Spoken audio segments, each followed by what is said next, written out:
obviously we're very excited about the concept and the vision for the Dudy Noble Master Plan. One of the things we talked about early on in this process, even back to our listening sessions last fall, was Mississippi State and its baseball program deserves to have the finest facility in the country. And I think, John and I talk a lot about, we're very fortunate the work done by the people who came before us. And before he and I were ever here, Mississippi State people had a vision for a modern facility for college baseball really before anybody else had come up with that concept. And that has produced the facility we have now. And it's hard to imagine it's been nearly 30 years with that facility. But it's time to kind of reset the bar a little bit and to take another step and give our players, our coaches, and most importantly our fans the kind of facility that befits this wonderful baseball program that we have. So really it's exciting where we are. We have a long road ahead of us, and we got to get after and figure out some funding. We got to raise some money. And we've got a lot of work to do on the design process. We're just kind of wrapping up the conceptual design. We got to get going on schematic, and we have Michael Berner and Jamie Ware from Ware Berner Allen Architects, who are our lead local architects from Jackson, who are here with us today. We got a lot of work ahead of us with them and our friends from Populous and Janet Marie Smith, who's been really helpful as well. So, but that's exciting. It's great to have a big goal that we can all shoot for, and as I think this university has shown, and this athletic department has shown, this building we're standing here right now, the Seal Complex, the Davis Wade Stadium work that's being completed right now. To get somewhere, you got to have a plan on where you want to go. And right now, I think we have a really good concept and a really good handle on where it is we want to go. So before I take any questions, I'm going to let Coach Cohen come up and say a few words, and then either one of us will be available to take any questions y'all have. Well, I'm just going to reflect what Scott said. We're just privileged to be part of such a great tradition at Mississippi State. And I think in doing something new, what you're really doing is honoring the tradition.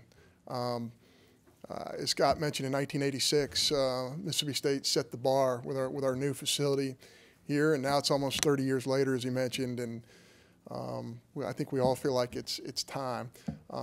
I think Scott has spent a tremendous amount of time, along with our architects, preparing a vision, and that's what it is right now, is a vision for the future of our program, and it's exciting.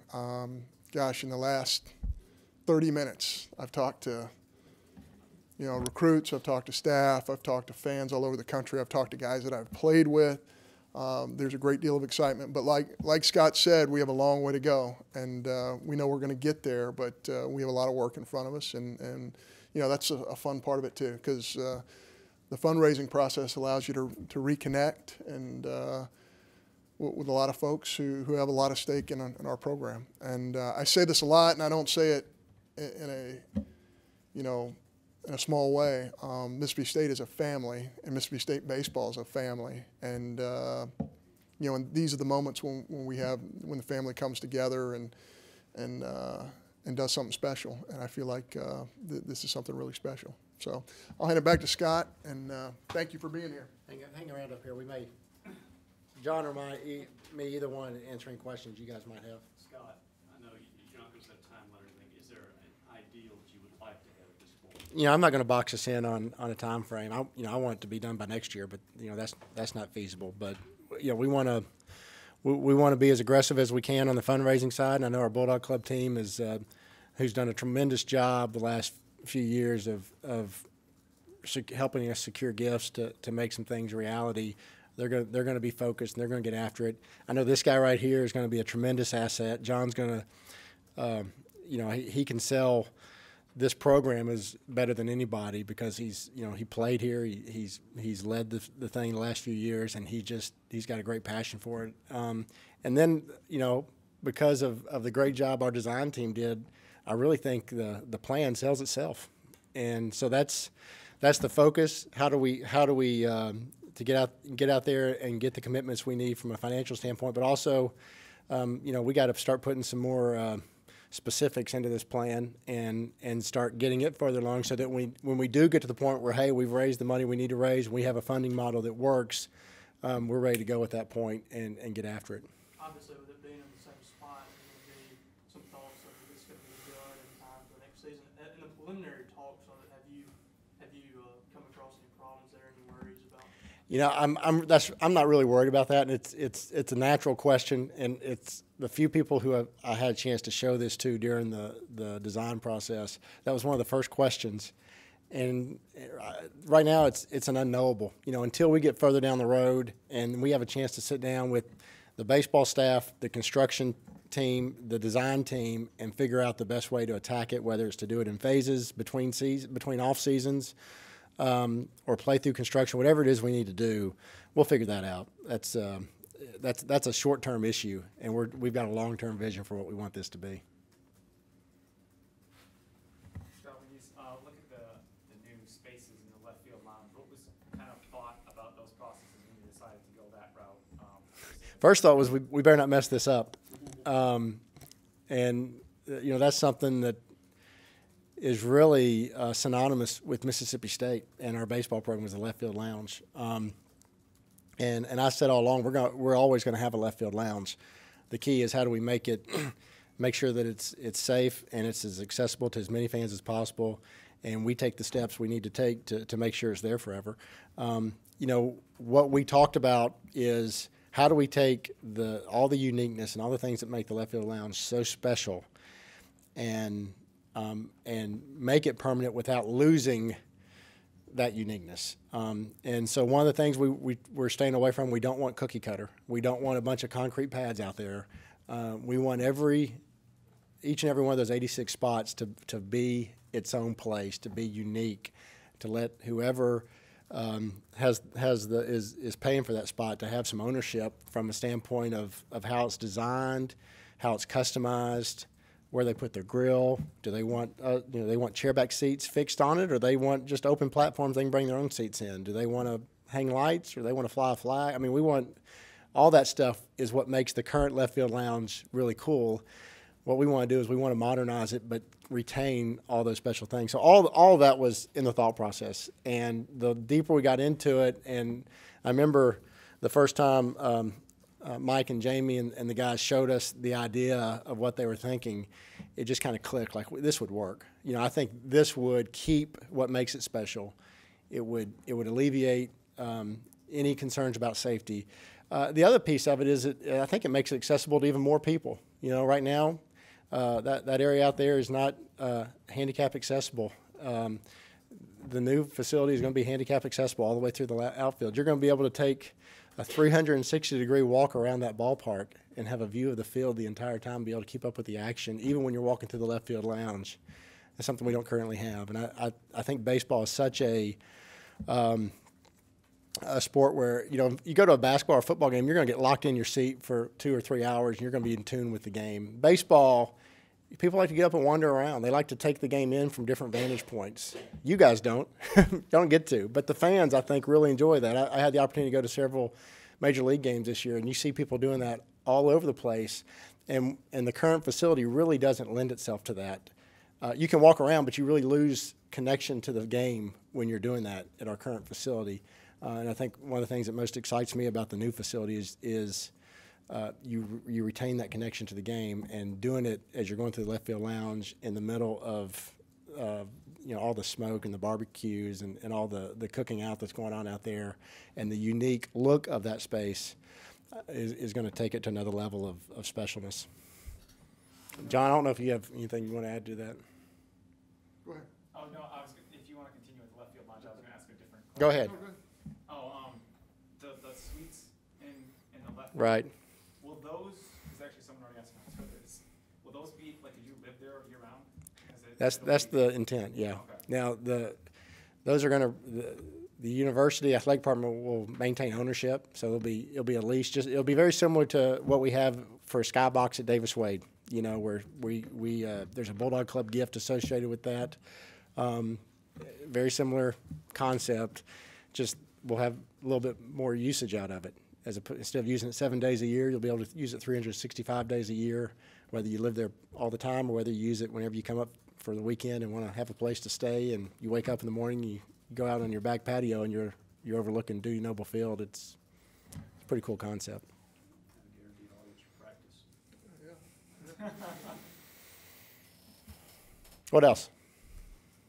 The decision for the total tear down, was that just because, and we talked to your people back in fall, they said there was just only so much you could do with the current state Right. as it is and the tear down.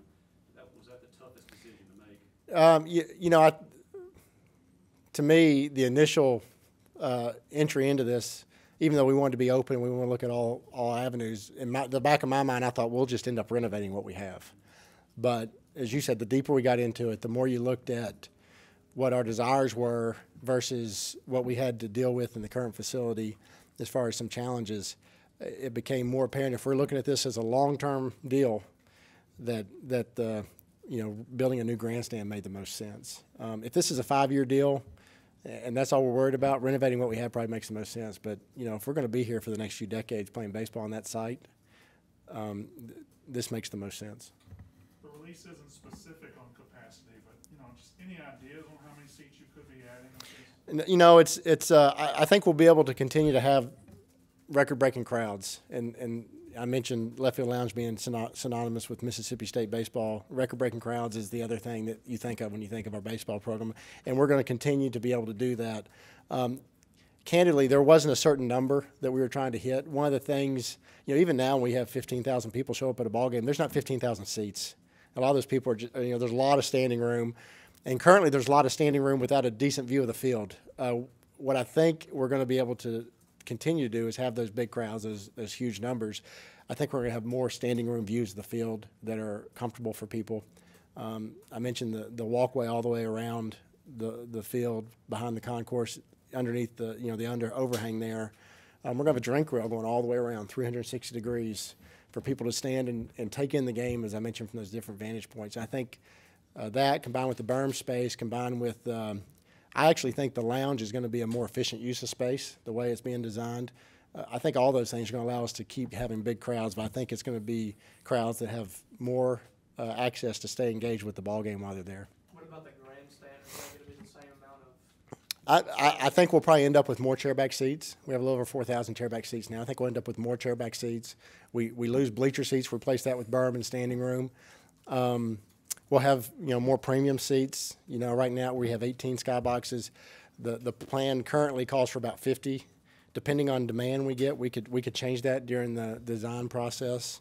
We want to put a club level in there, maybe some loge seats like we're putting in at Davis Wade Stadium. So we have a lot of other options that we're going to have to put people in. Something that y'all both talked about too last fall, that with the SEC network coming on, with more games televised, that's being factored as well into what you're trying to build and how it's done, or how it looks, or how it presents itself in television. Yeah, absolutely, and I think that's where having architects with keen eyes and the group from Populous who really understands ballpark construction and how camera placement inside the ballpark impacts that. I think it's going to look beautiful on TV. John, I was going to ask you, I know one of your concerns was having 3,000 or 4,000 people there, and it kind of looks empty-ish compared to in a 15,000, 16,000 person stadium. Do you know if they addressed that at all to your concerns or anything like that? Yeah, I thought our architectural team and Scott and everyone involved really addressed that issue. Certainly, we have had some pretty large crowds. Maybe in the midweek, we've had some crowds that were bigger than anybody else in the whole league, and it can have an empty look to it. And I think that's been addressed with this. And I think there's so much creativity that has gone into at least the conceptual. And I'm sure there will be some slight changes, but there are things that exist. There are some basic things that exist in this conceptual thing that just doesn't exist in college baseball, and that's what's really exciting to me, because some of the features only exist in big league ballparks. I haven't been to every college baseball stadium in the country, but I can assure you I've been to a lot of them, and I've never seen a loft / skybox area in left field / living space, the way this one is. The circular area in right field, one of the entry points to the facility, is going to become a ring of honor type place that will sell the rich history of our program. That doesn't exist in college baseball exactly like that. So there's so many features that we're so excited about because Mississippi State baseball is just different, and anybody who's ever been a part of this family understands that. And so we're going to continue on that path of being different, and that's what's exciting to me. Will the light standards be replaced, the lighting system for the stadium? You know, the rendering shows poles in right field, but the rest of the park, the lights would actually be fixed on the structure, kind of like you might find a big league ballpark. I don't know that that's final, but that's our hope to be able to create that. It's interesting. John and I both had a chance to share this with a handful of people, and obviously we have, so many former players that we were looking forward to sharing this with. But we were with Will Clark last week, and it's interesting. A guy who spent 15 years in major league ballparks, the things he picked up on were, where we're putting the batting cage in and out. And he picked up on the lights, and he's like, man, that's just, when you can design them that way, it evens out the lighting, and it's such a benefit. And I'm sure he's thinking about the hitter at the plate, trying to pick up the baseball. But and he did mention the batter's eye. It's interesting to hear the feedback from some of the guys we had a chance to talk to. And one of the reasons we wanted to go ahead and get the concepts out now, as we continue on with the next phase of design, is we know we're going to get feedback like that is helpful, because we've thought of a lot of things, but I'm sure we haven't thought of everything, and we're going to get some good feedback from folks. I think it was sort of answered in the release, but the naming, it said unique and creative opportunities. What is that actually? The Mike Bonner press box, that's what that's referring to. It will keep Dudy Noble Field. The grandstand will be Polk Stadium. John mentioned the plaza. I'm sure that'll be a naming opportunity. The lofts might be a naming opportunity. We'll have a lot of chances for people to show their Bulldog pride along with their gifts. See a school like Alabama with its stadium construction and changing venues for a season. Thoughts on kind of ideally you'd like to play between construction. Right. Thoughts on kind of that process and I know it said the review with the consultation staff and the design team playing through that. Again, right now we'll kind of cross that bridge when we get to that point. And I just think that's a short-term issue. We'll figure it out. We'll get through that. They're saying on their team they have in their locker room is figure it out. That's one of those figure it out kind of things. John, even though this has been talked about for going on a year and a half, 2 years now, it's still something that obviously you can present to prospects as well. That here's what we have planned. You can show them something instead of just talk now. Really, our staff, especially Coach Mingio and Coach Thompson, just done a remarkable job in recruiting, and we have not used a new facility in any of our recruiting. And the commitments that we have, the geographic commitments we have, in the recruiting process, it's not about the facility with us. It's about the Mississippi State family. When kids come here and they go on YouTube and see things about the left field lounge, and they see things about former players, and they go into town and they eat lunch, and somebody says, "What are you doing here?" And they say, "Well, I'm visiting baseball," and they see the look on their. These are the things that sell the program. To me, this facility will help recruiting. How can it not? But to me, the main thing it does is it honors our fans. And Scott's being modest here, and our design team's being modest, but what they have done is addressed most every issue that our fans have wanted. Things like restrooms, things like concession stands, things like comfort, things like safety. All of those things have been addressed. The history of our program, having a place that can sell the history of our program, a place that can sell the history of the left field lounge. All those little things make up the fabric of our program, and and all of them will be addressed in some way. So to me, yes, of course, recruiting, how can it not help? But as a Mississippi State fan, having, which I am and have always been, I think it's a true, it's a facility that honors the fan.